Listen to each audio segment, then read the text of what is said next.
There's been a lot of great Listen, second place winners. Hey, if second is where you feel comfortable in life, by all means, do you, boo-boo. Do you? But there is no competition. Playing. There's no competition. I like how you get perked up when I say that. I'm just saying. I love triggering you. No, wasn't triggered. Yes, you were. I just always remind you. She gonna cuss me out, y'all, after we done with this. No,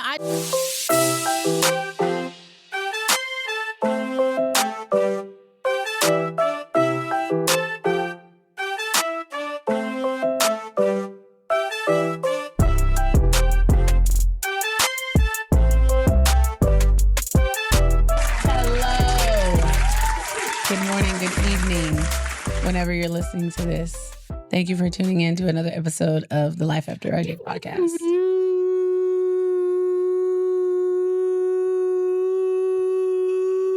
Okay, that's enough. Can you they come here for the do's. They don't, just say your part so we can get to the meat and the potatoes of the intro. Okay. Do. You're a mess. I'm a mess? You're a mess. Anyway, thank you for joining us. Right now. I can't eat, can't sleep. Bills are piling high. Ain't worked in 3 weeks. I can turn anything into a song. Hey, everybody. Welcome back to another episode of Life After I Do podcast. I hope everyone's doing great out there. He's always quick with the serenade. I am. I'm riding high today. I'm in a good mood. Oh, that's good. Endorphins are up. They on 1,000. Oh, that's good. I know because you're shining sweating like a nickel. Shining like a nickel. Did you take pre-workout today? Shining. I did. Shining. Okay. Yeah. That explains it. Oh, that explains it. I thought this was organic. It's not. It's not organic. Hey, Booskies. Hi, Booskies. How are you doing? I'm good. How are you feeling? Feeling okay. On a scale of 1 to 10, I'm about a 6.5, 7. 6.5, 7? Yeah. Well, that ass is fat. But grateful. Nonetheless, grateful. That ass is fat. Yes, but the fact that I'm struggling to turn to look at you is fat. Is I told you what to do. Take a break. But yeah, other than that, I'm good. How was your week? My week was very long. Very, very long. How? Because I the week started off bad. Okay. With my gallbladder attack, I was in emergency room, hospital for a night, and then stay home for a couple of days. So I didn't get my work week started till late in the week. Right. Then I end up working on a day I don't normally work to make up for the days I miss. That was terrible. So then I only end up having 1 day off. Oh gosh. All because of that gallbladder. All because of this damn gallbladder. Don't get old. It's rough out here in these streets for old niggas. Goodbye. It's rough out here. Or you could just watch what you're eating. I do watch it as I put it on the floor. Okay. Yeah, I know. I watch it. That's because you had a lot of beef too last weekend. What? Who got beef with me? Okay. I'm not in the mood. Hold up, cuz. I'm not in the mood for your shenanigans. Hey, you let a nigga shenan one time. He'll shenan again. He'll shenan again. Don't let him shenan not once. But I mean, overall, it was a pretty good week. Okay. I feel like I'm getting stronger, but I'm also getting fatter. You're not getting fatter, but okay. My stomach's still big. Yeah. Oh, wow. Yeah. Y'all see how she do me? Y'all see how she do me? My stomach's, yeah. Mine is too. No, it's not, babe. Okay. Goodbye. No, it's not, but big. I can see your fabs. Yeah, only in the morning. Only for the first 30 minutes of the day. But nonetheless, I can see your fabs. The second I eat something, it's a wrap. They go. But the potential is there. Yeah, and I think that's enough. How was your week? To get you where you gotta go. My week was good.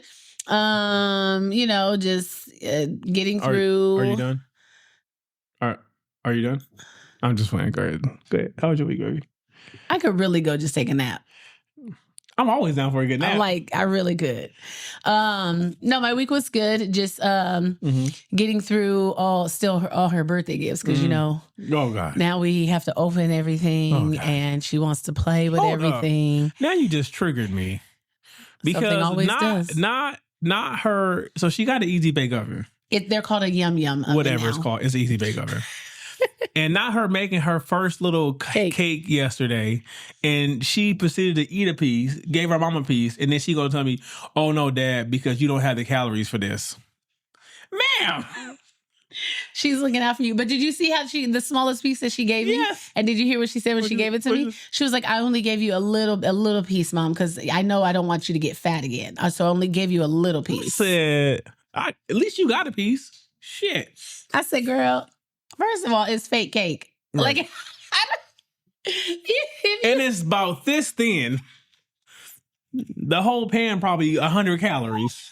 I was like, girl, but she was so proud. She did really good. She used the measurement spoons and stuff, and she read out the measurements. Like, I tried to do my best to not like interfere. Like, when I see she's doing something, I try to let her figure it out. Sometimes it's hard because if you can see someone's error, you try to stop them or try to correct it before they can make the mistake.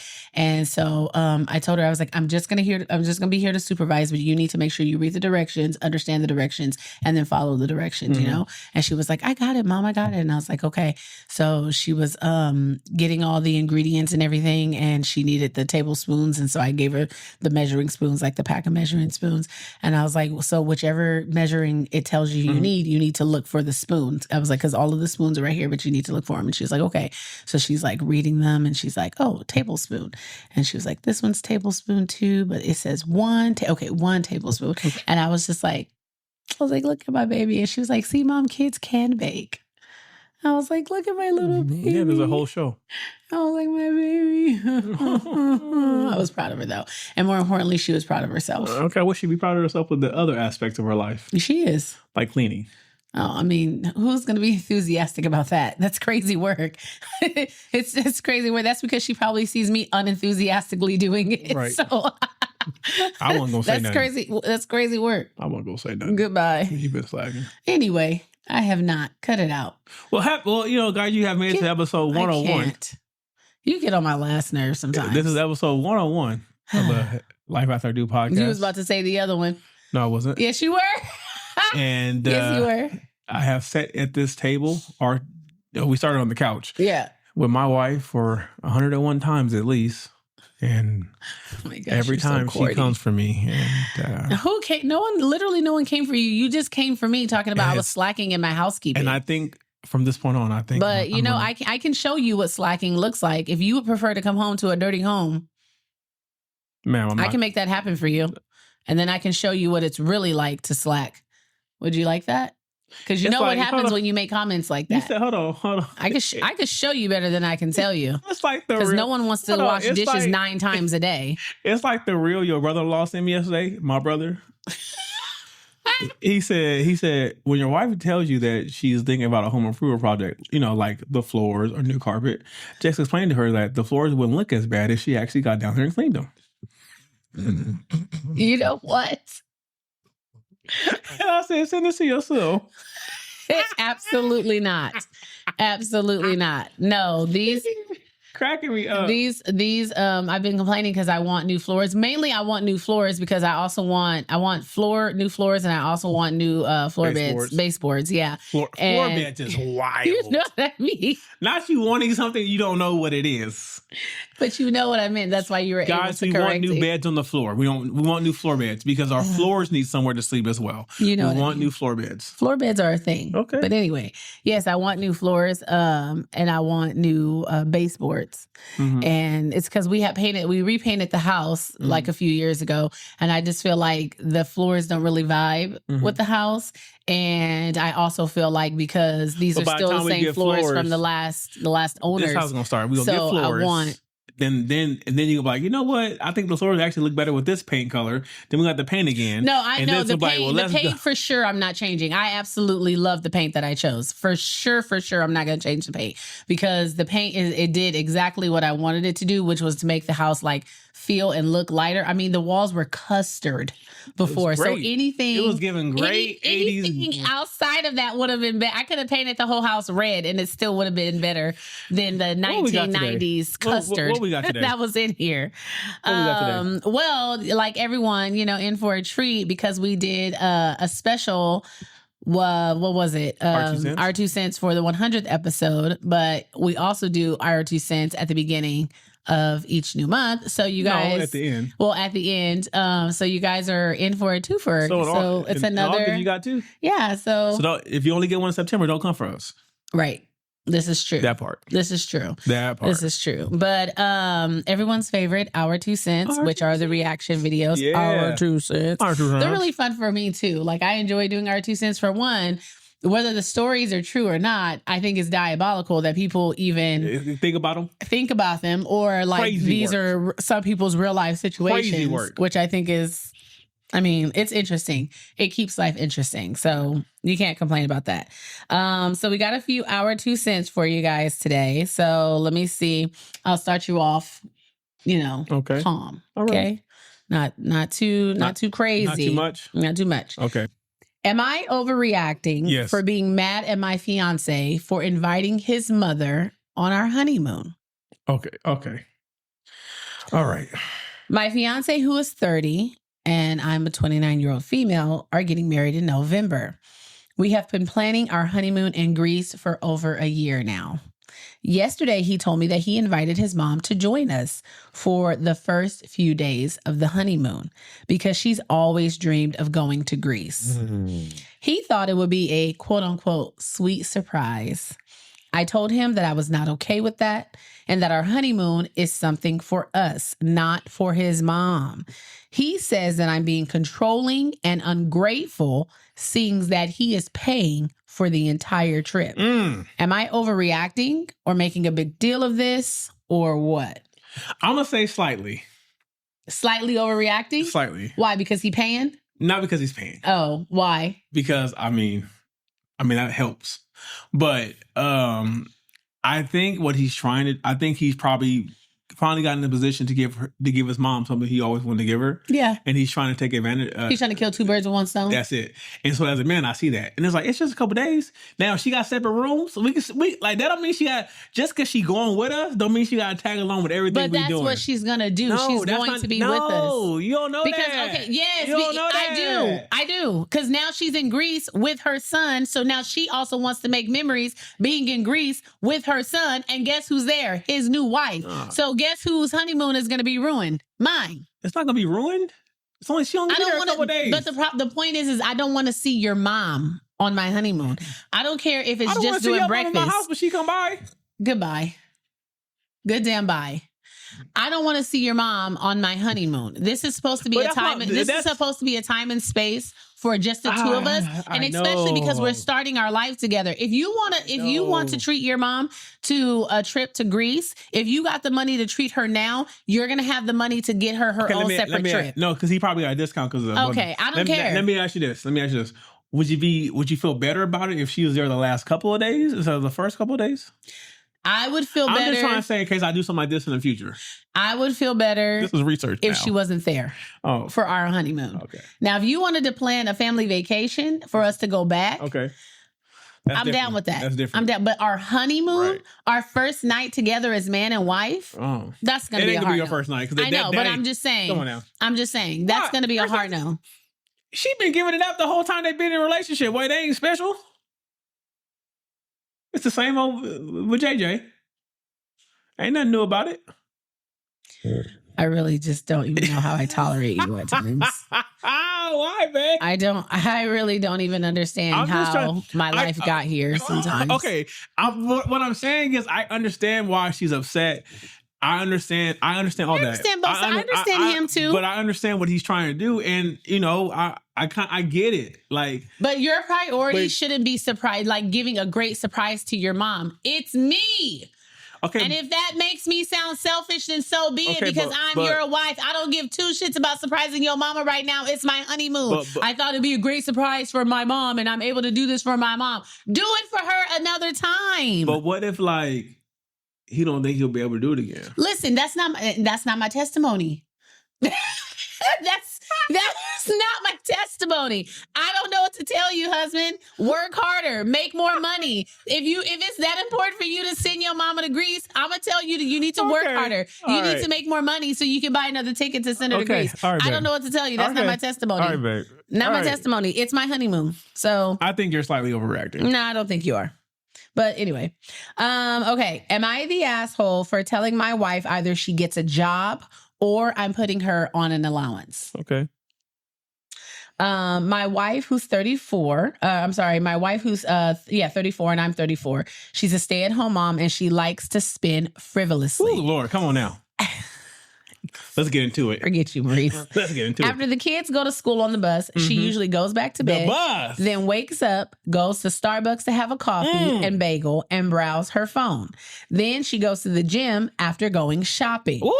She doesn't always buy things. Sometimes it's just window shopping, but she spent $1,500 by herself some months on clothes, hair, nails, makeup, eyebrows, buying eyelashes and packages called things like baddie or fuckboy, etc. I told her that we need to get her on a budget and to stick to it. And if she can't, then I'll have no choice but to put her on an allowance or she can go and get a job. She was furious. She said if I wanted a working wife, then I should have married a hard-working girl instead of her. I reminded her that when we first married, she did have plans to work and had all those big plans on becoming a quote-unquote businesswoman. Yet she never acted on anything. Because she called me an ungrateful asshole and then said, divorce me then. I don't know what to do. Am I an asshole for telling her to either get a handle on her spending, get a job, or I'll put her on an allowance? Am I the asshole? No, you're not an asshole. And first of all, I thought I wrote this until he said $1,500. And I said, well, no, that's not my story. That's not your testimony. Not your testimony, sir. Because if this one spent $1,500, I'm going to be like, that is not your testimony. Ma'am, I can relate to this. You absolutely cannot relate to it. Because I'm not saying not right now. But like in your first couple post-COVID stay-at-home mom years, you were balling out of control. I wouldn't say balling, but I was spending without thinking. You was out there. I wasn't balling out of control, but I did spend a lot without thinking. You still do. Well, and my way of thinking too was he got it. Well, he got it. That, and then also I was like, I'm pretty sure some of the money I made is still there anyway. So that's not how you had been working for 3 years at that point. Anyway. I was like, some of that money, like the money that's in the savings, is still money that I'm sure I've contributed to because I'm sure that has not been spent. So therefore, Lord it's Jesus. My money too. Like, it's the same thing. I feel like it's the same. Sir, you're not an asshole. I don't think you're an asshole. That's actually something that really needs to be reined in because when you are a single income household, everything needs to be accounted for. Right. And out just spending. Now, granted, I will say my wife does not just spend money to spend money. I will give her that. She only buys things that she deems necessary. Now, she deems a lot of things necessary. But she deems a lot of things necessary. But she's not out here wild. Nope. Right? And I've gotten really good at even saving. Yeah, she does. Thank you. Now look here. Look, but Old Navy hate to see her coming. Well, me and Old Navy, we go back way too far. So I was like, babe, you still going to Old Navy? This is wild. Me and Old Navy go back we are not in college anymore. I know, but I've always loved Old Navy since I was like 19. I don't know why. It's great for fast pieces, but no, I don't think you're asshole. This is something that has to be because if it gets out of control, it can hinder the whole house. Yeah, and I think that she needs to understand that. And I would say, I would just give her allowance. I would honestly actually no, that probably wouldn't work. She'd just overdraft the account. Listen here, because she sound like the type to just swipe. This is what I'll say. Just swipe. This is what I'll say. Well, go ahead. What you gonna say? As a woman who is in a non-traditional working, I like to say it that way. A non-traditional working woman? How are you non-traditional? Never mind. Okay. In a non-working tradition setting, But anyway, as someone who is a stay-at-home mom for now, I will say breaking news, people. Shut up. I will say this. For you to come to her, it probably, because this feels very all of a sudden to me, right? And this probably came up, he was probably doing bills, looking at the numbers, and he was like, I know in God's green earth she did not like spend this much. And then he just came to her and dropped this bomb. Like either you get on an allowance or you have to go back to work. Because I'm sure this habit has been going on for quite some time.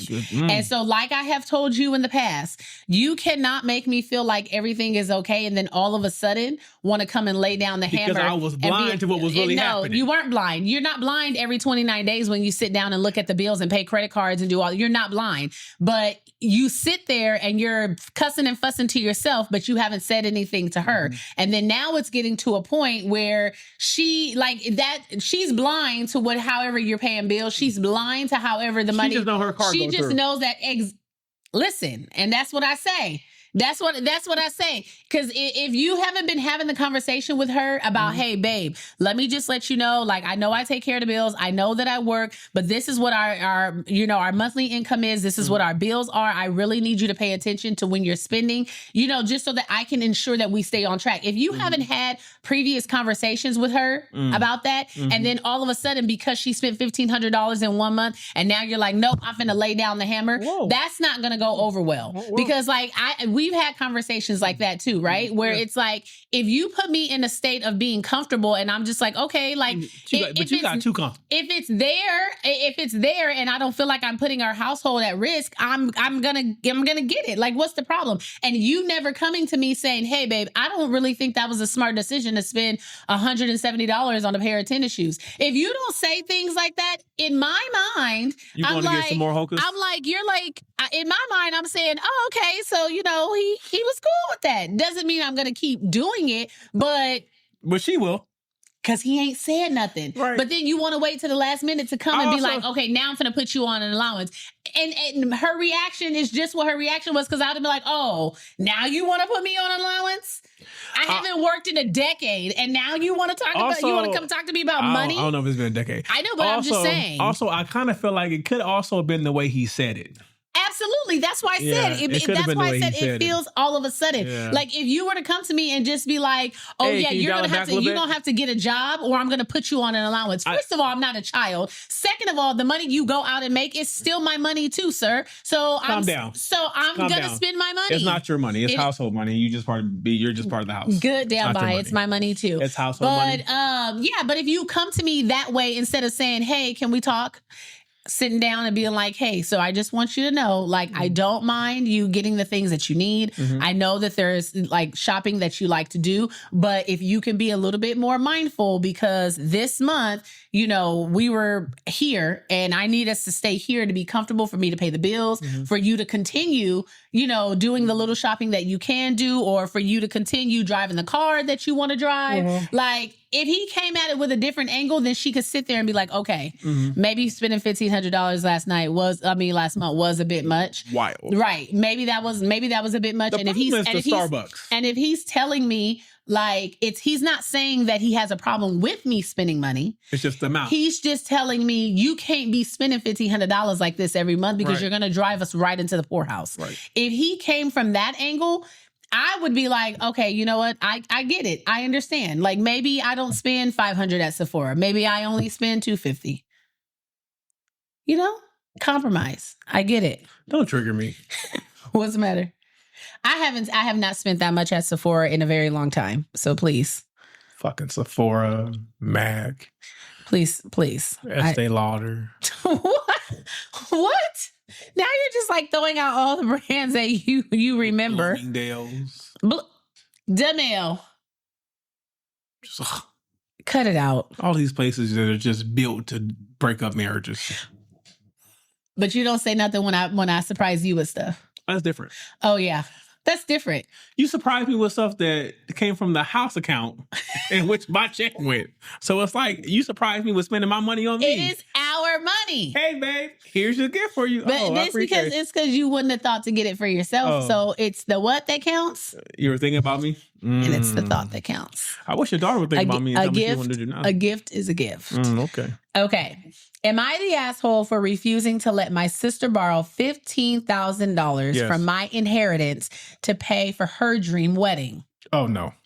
So for context, my dad passed away 3 years ago and left me, a 28-year-old female, and my sister who's 26, each a portion of his estate. He was very intentional about how he divided things. My sister got the house, which was already mortgage free, because she lived with him and cared for him toward the end. I, on the other hand, got a lump sum of money, about $50,000, because I had moved out years earlier and was already renting my own place. My sister has always been a little reckless with money. She works, but she's constantly taking trips, buying luxury items, and upgrading her car every couple of years. Meanwhile, I've been using my inheritance responsibly. I paid off a huge chunk of my student loans, built an emergency fund, and I'm saving for a down payment on a house. Here's where the problem starts. My sister got engaged last year and is planning a massive, over-the-top wedding. Nope. We're talking a $60,000 budget with a fancy venue, custom dress, and an open bar for 300 guests. She recently came to me and asked if she could borrow $15,000 from my inheritance money because she and her fiance are coming up short. She swore up and down that she would pay me back within the year once their finances got in order. I told her no. That money isn't just sitting there for me to throw around. It's for my future. Plus, given her history with money, I don't even believe that she'd pay me back. She flipped out, crying about how dad would want her to have the wedding of her dreams and how I'm being selfish because I already used the money to better my life while she hasn't even got anything out of hers yet. My mom sided with her and told me that I should help family and that weddings are a once-in-a-lifetime thing. But my fiance, who's 29, and friends think that I'd be insane to hand over $15,000 for a party. My sister and I haven't spoken properly in weeks. She told extended family that I'm ruining her big day because I'm hoarding money. For the record, if she had asked for a smaller amount for something important like medical bills or emergency expenses, I might have considered helping. But a luxury wedding? Absolutely not. Now I've been painted a villain, and I can't help but wonder if I'm being too rigid. Am I the asshole for refusing to lend her the $15,000 for her wedding, even though I did get inheritance money? Not at all. Girl, no. You either die the hero or little loan us to yourself become the villain. Yeah, like that's gonna be a hard no. And then now you said you're gonna pay me back, but your finances ain't even in order now. Hold on. That makes no sense. I haven't said this in a long time. What? Man, fuck her and her fiance. Bye. Goodbye. Look here. She's right. Your sister's right about one thing. Her dad would want her to have a lovely wedding. Now, dad might also tell her, this ain't in your budget. Or he would pay for it if he was here. He would make a way to pay for it. But he's not here. And if you're so sure about this wedding and your fiance, ma'am, you have an asset and a house that is paid for that you can leverage. Mortgage free. Go take that $15,000 out against the house. Yeah, but she ain't gonna do that. Oh, because that's where they're gonna live, mortgage free. Oh yeah, you ain't been paying a mortgage for how many years? Come on now. I mean, if I didn't have a mortgage, shit, be balling. Shit, you are not the asshole. I wouldn't give her. I wouldn't get my biggest thing. I'm on the side of her. You know how I feel about parties. Yeah, I know. You know how. But my biggest hold thing. up. You know how he loves parties. I do not love parties. You know how anti-wedding I was for us. And at the beginning, when we first got engaged, that was a big tussle for us because she wanted a wedding. And I was like, I'm not trying to pay for people to say congratulations. Goodbye. I am not. I'm okay with a kickback. Everybody bring something, but I'm not. But I think my biggest issue is her when the sister asked to borrow the $15,000, promising to pay it back. She added, I promised to pay it back once me and my fiance's financials are in order. Nope. Baby, your financials ain't in order. Like she said they 29, 28 or 26 and 29. Nope. Boo. If you think it's responsible to spend $60,000 on a wedding and you already saying your financials are not in order and then trying to take out a $15,000 loan from your sister because you gonna film which only further lets me know you're not gonna pay her back. You're not, because she is not gonna be the high priority. Because then it's gonna be we want to take this trip or we want to start a family or we want to. Girl, please. Here's the solution. Instead of taking a year to pay your sister back, postpone your wedding a year. Right. Right. If you can pay me back in a year, then that means you can save the $15,000 for the year and wait. Yeah. You're not the asshole though. No, you're not the asshole. You're not the asshole. And she can make me the villain all she wants. Yeah. I'm a silver girl. Stack your money by your house. Yeah. No, that's gonna be a hard no for me. Fuck her in. What's her fiance name? Oh, I don't know. Oh, I don't know. They didn't get no names. No. No. Oh, okay. Damn. Played myself. Okay. Am I the asshole for telling my son's African-American girlfriend that she can wear a wig even if my son doesn't want her to? Oh, Lord. Okay, here we go. I'm a white woman out of the depths on this topic and too scared to ask anyone who's African-American face to face. But my son's first girlfriend is African-American and we'll call her Nina. Usually when I see her, she's a bubbly social butterfly. She smiles a lot and is very talkative. Recently, I noticed Nina seeming less confident, and times I see her. Her change in demeanor was the most noticeable change, but I also noticed the recent lack of wigs, makeup, and jewelry, and I didn't even realize the two were connected. One day, I was to drive them to a party. My son was upstairs and Nina was downstairs. She looked like she was dreading going to the party, and I asked what was wrong. She said that she doesn't feel pretty. I asked her why, and she said that she's getting used to showing her natural hair. I asked her if she feels so uncomfortable with showing her hair, why is she doing it? She said, my son thinks that she looks cooler that way. I told her that I used to do things to impress boys too when I was her age. I told her that she can wear a wig even if my son doesn't want her to. Days later, I have never seen my son more angry with me than that day. He said that I'm a white woman and that I should not be advising a black girl on how to look. He called me an overbearing mom and a Karen. I was shook. So shook that I have not spoken to him because I was angry. But am I the asshole? If she Karen, he can. Because how you hypocrisy? How are you calling the kettle black? Sir, you're doing the same thing your mom's doing. Your mom basically told her to be who you want to be, to do what makes you feel pretty. Don't change who you are right now. Trying to change her to fit. Look here, if you don't like her the way she looks, the way she wants to look, right? Because apparently you met her when she was wearing wigs, jewelry, and makeup, and now you don't like her with wigs, jewelry, and makeup. And your mama said, "Girl, I used to do the same thing, but don't do that. If that's what makes you happy, do it. You in my business. Don't do that. Don't do that. Don't do that. Don't do that. Don't do that." Now, the one thing I will agree with, as a man who loves a black woman in natural hair and natural black hairstyles, ain't nothing better than a black woman with natural hairstyle. It's pretty great. So maybe that's what it was. He saw her for the first time without her makeup. But at the same time, like, you have to be like, hey,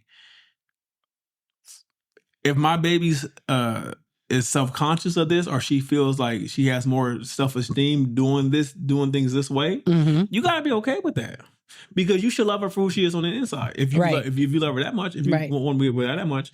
So I don't think you're an asshole. I think your son is an asshole, and let that woman be, and hopefully she'll come around to the fact that, go where you're celebrated, not tolerated. Exactly. Can't agree more. All right, here we go. Oh, you ain't got nothing to say? I agreed with what you said. Oh. My wife. So rock that pineapple then. Bye. My wife had her wild phase before me, and now that I'm finally thriving, I feel like I missed out. Am I wrong for feeling this way? Okay. So I've been married to my wife for 5 years. We've been together for 8, and we have 2 beautiful children. She's been my first everything, my first girlfriend, my first real relationship, my first in every sense. We get it. You're a virgin. I didn't really date in high school or college because, honestly, I didn't take care of myself. I lacked confidence and I didn't feel attractive, so I stayed focused on other things. My wife, on the other hand, had a more, quote unquote, typical college experience. She's a hoe. She had a few relationships and had her phase, as she was extremely attractive. She was a hoe. She even did stuff with 2 guys at one time. Oh, shit. She was upfront about it when we first started dating, and it never bothered me, although I try not to think about it too much. Now, here's the thing. Over the years, she's become quite reserved when it comes to intimacy. She says that she's had her quote unquote wild side during college, and now that she's done with that phase, she prefers a more traditional approach to intimacy. She says that she's tried everything, and she says that she's tried everything. She wanted to and knows what she enjoys and what she doesn't enjoy in the bedroom. And she wants to build intimacy on love, not wild lust. And I completely respect that. I'm not trying to do something which doesn't excite her in the bedroom. But lately, I've changed. I'm in the best shape of my life physically, mentally, emotionally. And my family, and my family and friends are kind of shocked with how I look now. My wife loves the new me and says she finds me more attractive than ever. But to be blunt, I don't care that my wife finds me more attractive because I know I look good now. Damn. And it's not like her finding me more attractive will change anything in the bedroom department. My hormones right now are all over the place. And I can't help but feel like I missed my chance to experience that same quote unquote fun side of my life. I have never had the exploration, the experimentation, or the freedom. Now that I finally feel great about myself, that door seems closed.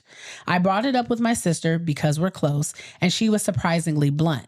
She said that it's unfair that my wife got to have those experiences and now expects me to settle for less for the things that she once enjoyed. That hit me harder than I expected. But my sister also loves me to death and would say some crazy stuff like, I deserve to have an experience with at least one other woman in my life, or else I'll keep resenting my wife. I love my wife and I don't want to hurt her. I'm not thinking of cheating or anything like that, but I do feel stuck between respecting her boundaries and acknowledging my own desires that I never had a chance to bring to fruition or that could exist. Am I wrong for feeling this way? Has anyone else been in this situation? How do I cope? You're not wrong for feeling. You're not wrong for feeling that way. Your wife was a 304. Bye, Maurice. But she was upfront about it. She told him about her past. She done had her back knocked out every which way but loose. And that's why in this stage of life she's on the opposite end. She's like, I've done that. I've done it. Yeah, I've been there, done that. And there was like, it was fulfilling for the fun, but hold on.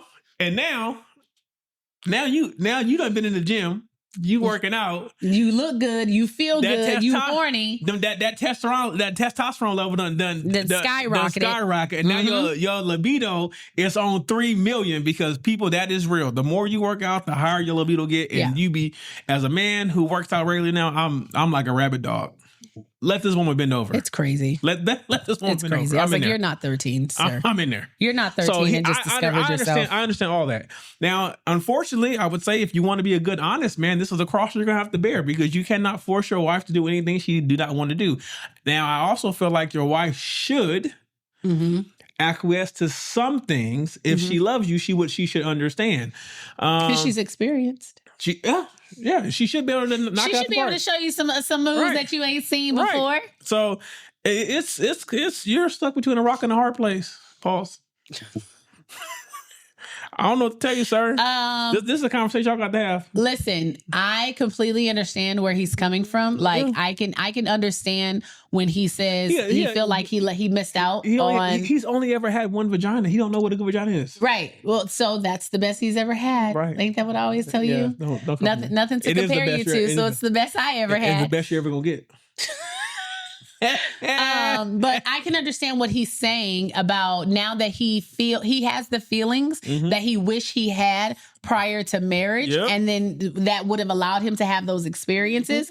And like he said, I'm not thinking about cheating, but if I can at least get those experiences with my wife, just at least, and knowing that my wife handed out those experiences so frivolously in her younger years, I should be able to get something, ma'am. You should be able to get as freaky as possible with the woman you're with. Yeah. With the woman you had married. Yeah. But I do think that's a conversation. Like I believe if he comes to her with that mind frame. He did. No, and she said she wants. No, he didn't. He went to his sister. He spoke to his sister about it. No, but his wife said she wants intimacy off of love, not love. Yeah, but he didn't say that was a conversation he had. And first of all, people, let me say, hold on.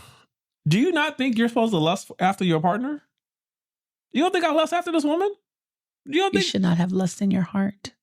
Yeah, okay. I was lusting after you this morning. Oh. Every time you got out the shower and walk by me naked, I'm lustful. Oh my gosh. Right there. I'm gonna plant my lust right there. I want to plant my lust? lust right there. Right there. You're so silly. I want to plant my lust right there. That is exactly where I want to plant lust. You should be lustful to your partner. But I think it's one of the things, like you said, they do need to have a conversation. He does need to try to stress the importance of, like, I'm not asking for it to introduce another person into the relationship, but I am saying that I didn't get a chance to experience those things, and I would love nothing more than to experience them with you. Mm-hmm. And we are married, so there is love there. Bust this shit open. Yeah, like, well, there is love there. I love you. Throw it back, make it clap. I love you enough that I've ignored in your back. That I've ignored this part anyway for so long, and now that I'm actually feeling good about myself, like, I want to see, you know, what that could be like, and I'm doing it with you. I guarantee you, if he starts catching the eye of other women and she notices that, she may change her tune. Maybe. Because women don't move unless they feel they got competition. Oh, that's not true. Because every time she thinks she got competition, all of a sudden I ain't that funny. First of all, there's no competition. Let's start there. Let's start. There's no competition. I mean, I know I'm not going nowhere. They don't know. I don't. But that's the problem. You think I ain't going nowhere. The thing is that if they ever think that they could be competition to me, baby, I've already won. Oh, there could never be a competition. Are you? Yeah. Are you sure? Have you sure you won? I'm positive. D-May. I'm positive. How have you won? Because I was first. You're first where? You're my first wife. Exactly. Oh. Exactly. Carried your firstborn. Baby, I've already won. Anything after me? It's just second. Listen. There's been a lot of great second place winners. Hey, if second is where you feel comfortable in life, by all means, do you, boo-boo. Do you? But there is no competition. There's no competition. I like how you get perked up when I say that. I'm just saying. I love triggering you. No, wasn't triggered. Yes, you were. I just always remind you. She gonna cuss me out, y'all, after we done with this. No, I just always remind you that, like, come on, girl. This is the same person who gets upset when he says he doesn't feel like I get jealous. I never said that. You have said that before. Oh my yes, God. You have. I have never said that. You have quite literally said, he gets on camera and then he wants to switch up. You are making shit up. What are you jealous of? No one, ain't nobody checking for me. My DMs is dry. My phone is dry. I don't know how to work out technology. I don't know that to be true. You have my phone. You over here capping for the people. No, I wasn't capping. You have said that before. Cut it out. Never said that. Yes, you have. Never. Okay, I think we have time for one more. One more, do we? You do what you want to do. I'm just trying to get a nut. Oh my gosh, I can't with you. Am I the asshole for telling my husband he doesn't get to decide what I do with my body? Okay. I've been married to my husband for about 5 years. Overall, we have a pretty good relationship. But lately, we've been clashing over something that, to me, feels like common sense. My body equals my decision. Mm-hmm. The most recent fight started when I mentioned possibly getting on birth control again. He immediately jumped in saying that he didn't like, quote unquote, like how it changes my hormones and that he would prefer that I just stay off of it. I told him that I respect his opinion, but at the end of the day, I'm the one dealing with the side effects of not being on anything. He doesn't get the cramps. He doesn't get the stress. He doesn't get the, oh no, is this a pregnancy scare anxiety? When I said, look, it's my body and I'm the one who has to manage it, not you, he got really defensive and accused me of not caring about his feelings. To be clear, I do care. He's my husband. I listen to him. But I also feel like it's unfair for him to think he gets a final vote on decisions that literally affect my health. For context, this isn't just about the birth control. He also made comments before when I cut my hair short or when I considered getting a small tattoo. Nothing extreme, but enough that I'm now noticing a pattern. I told him flat out, you don't have the right to tell me what to do with my body. He said that I was being disrespectful. Now I'm wondering if I was too blunt or if I just set a boundary that needed to be set. So am I an asshole for standing my ground? I'm on both sides of this. I'm on both sides. I get it. Okay. Now let me start off with the birth control thing. Okay. One, he's saying that he doesn't like who you become when you're on the birth control. No, he said he just doesn't like how it changes her hormones. Right. He didn't say anything about who she becomes. But hormones means the way she acts. No, that doesn't mean yes, it is. It could also mean that she like breaks out or that she gains weight or whatever the case may be. It can be anything. She don't not her attitude. Right. You just want to, that's just how men are. You just want to associate everything with someone's attitude. But go ahead. Like the attitude you have now? Yeah. That has nothing to do with my hormones, though. I'm not on anything. So now what you gotta say? Yeah, finish. Finish. Okay, I can't say what I want to say because you're gonna tell me to cut it out anyway. Finish. I'm on, like I said. So he doesn't like who you become, whether it's physically or not, on the birth control, and he's trying to. He basically what he's saying is he wants you to be in a state where he can actually like you, right? And then, right, that's what he's saying. And then, said, but okay. With the whole short hair thing, he's not attracted to women with short hair. He wants to be attracted to his wife. Okay. Because here's the thing. What I've learned is that a lot of times you just have to say, yeah, you look great when you don't feel that way. But he may not be that kind of guy. I taught you well. I've been lying to you so much. Because I lied to you. That's why I taught you well. Okay. I'm done, people. This has been... I have nothing else to say. I mean, he doesn't have... It is your body, it is your choice, but the thing about being in a relationship and being with somebody, you should want your partner to at least enjoy your company, I guess. Enjoy what? Why are you automatically associating it with her attitude? I don't understand. Enjoy your company and your appearance. Oh, okay. Just in case it's something else. Okay.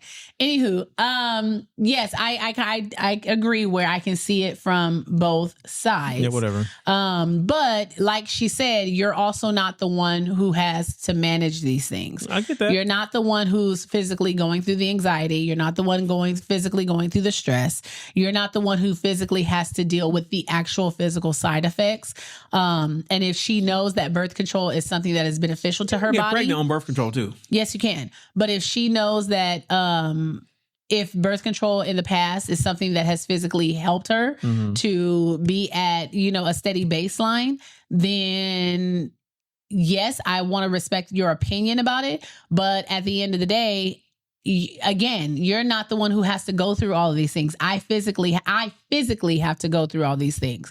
So instead of making this a debate about me being disrespectful because I disagree with how you think I should manage my body, you could also just be supportive and also tell me like, babe, I don't think it's a good idea. However, if you feel like this is something that can help you and that's going to help you manage your stress, your anxiety or whatever, then I can be in support of that. Okay. You're taking the whole put me over you angle. Got you. The putting me over you angle. What is that? I don't understand. That's what you did. No, I genuinely don't. Just what do you mean? Support me. Even if you don't like who I become, support me. That's what you did. It's not who I become. You're okay. You're just you're thinking about things like in a vacuum. If she had cancer, right? And let's say they lived a strictly organic vegan life or whatever, but then she had cancer and she needed to take chemotherapy and he comes up to her and say, I really don't think you should be putting that poison in your body. Because listen, dramatic. It's That's dramatic. A dramatic, extreme example. It's dramatic so that you can understand. Okay, babe. Right? Look here. Would you sit there and tell her? Would you sit there and tell her to not take something that could potentially be life-saving or that could help her manage her life better while she goes through this? Or would you still stick to your guns and be like, you're being disrespectful and dismissive of what I want you to do with your body? Like, of course, I would tell you to get the chemo. I want you around.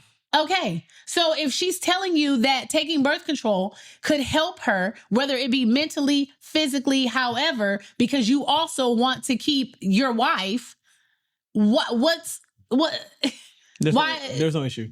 I'm just saying, it's like she's saying, I listen to you. I hear what you're saying. It's like the same thing when we have to make major decisions, how you come to me and be like, I hear what you're saying. However, this is the decision I'm going to make. It is the same thing. You've done it multiple times. And it's like, do I really feel heard and considered? You should. Okay. So then he should too. Right? I never say he didn't. Okay, but then you're talking about, you're doing the whole choosing me over, that's what you were doing. Like, no, stop it. Stop it. Anyway. We can't even have stop it. How defensive anyway, like I said, oh Lord, the conversation can be had. Yes, you take into consideration what he says, but at the end of the day, you are the one who has to physically and I agree with that. Go back to the physically. I have to live in this body. I have to walk around with this body every day. I have to sit in whatever this body is doing. Me. Yeah. When I'm feeling stressed out, when I feel like I'm about to like go over a cliff, guess what? You can sit right there, or you're going to be at work, but I'm still going to be sitting here feeling like I'm about to fall over a damn cliff. But knowing that if I had taken what I feel like would help me to not feel this way, but you would rather for me to be sitting there anxious, stressed out, and everything else just because you don't want me to take some medicine. So I'm gonna sit here anxious and stressed out, and you don't think that's gonna affect her attitude? That's crazy. That's crazy. Everything affects a woman's attitude. That's wild. What are you talking about? That's wild. The sun was at 45 degrees instead of 50 today. That's wild. Anywho, attitude adjustment. Anywho. Who really needs the attitude adjustment? Stop thinking you can control everything. Right now. I'm not mad. I'm just saying you need to understand. Look at you. Played yourself. Don't piss me off. Please don't piss me off. Because you're like seriously 2 words away from just like ruining my day. What 2 words? Don't do that. Don't do that. What 2 words are those? Demel, don't double down. Double down? Is that the words? Maurice. I'm just trying to have a good time. No. All right, but let's go. And the comment of the week. The comment of the week this week is brought to you by Jackie the Traveler. And Jackie the Traveler. That's her name. And I love it. This is about the reaction about the Tom, the 44-year-old boyfriend of the Oh yeah. Listen, guys, you have to keep up, okay? So if you don't know what we're talking about, head on over to Instagram or TikTok. And it's about the daughter who brought home a boyfriend who's like the same age as her daddy. Yeah, the same age as her daddy. And so Jackie said, not old wash up townie. Now, it's funny if you have the whole context, because apparently Tom was popular in the town where she met him. At the college, yeah. The double entendre of Townie and Tommy, I thought was hilarious. Tommy? You mean Tom? Tom. Townie. I can't. So, yeah. I can't. That's the comment of the week. That was funny. That was funny. That was a good one. All right, guys. This has been another episode of the Life After I Do podcast. An our 2 cents episode. If you're not doing so already, we would encourage you, highly encourage you to demand you go and follow us on our social media platforms in TikTok and Instagram, Facebook, YouTube. All that. You know you can watch the full episodes every single week on YouTube, and you get the fun clips on Instagram and TikTok and Facebook and YouTube sometimes, yeah. But if you're not doing so already, go ahead and follow us on all of our social media platforms. To all of our new followers and subscribers, we appreciate y'all. We appreciate you guys. Thank you so much for the support. Thank you so much for the kind words. Thank you so much for the messages. You guys are starting to message. We really appreciate that. We're grateful. Congratulations to us for hitting 10,000 downloads. Congratulations to us. Congratulations to me. Because we know that you guys come here week after week to really hear what I can't with him. Olito has to say. Anyways, but yes, thank you for rocking with us for this, what's been a year and a half, 2 years, something like that, for 101 episodes. We really do appreciate you guys. So until next week, you already know the drill. And we appreciate we got our fan mail this week. Oh, from the lovely lady in South Carolina. I don't remember your name off the top, but we will appreciate you. There was no way for me to respond. So I shot you out here. Yes. I'm going to get your name and shot you out in the next episode. My bad. I dropped the ball. Yes. I'll take credit for this dropping the ball when it's really she's supposed to be cultivated. Okay. Anyways. I just come in here and raw dog these things. Like I always say. I live my life raw. I got to cook for a kid. So until next week, guys. A kid, not her husband. Yep. Till next week, we love y'all. Peace, booskies.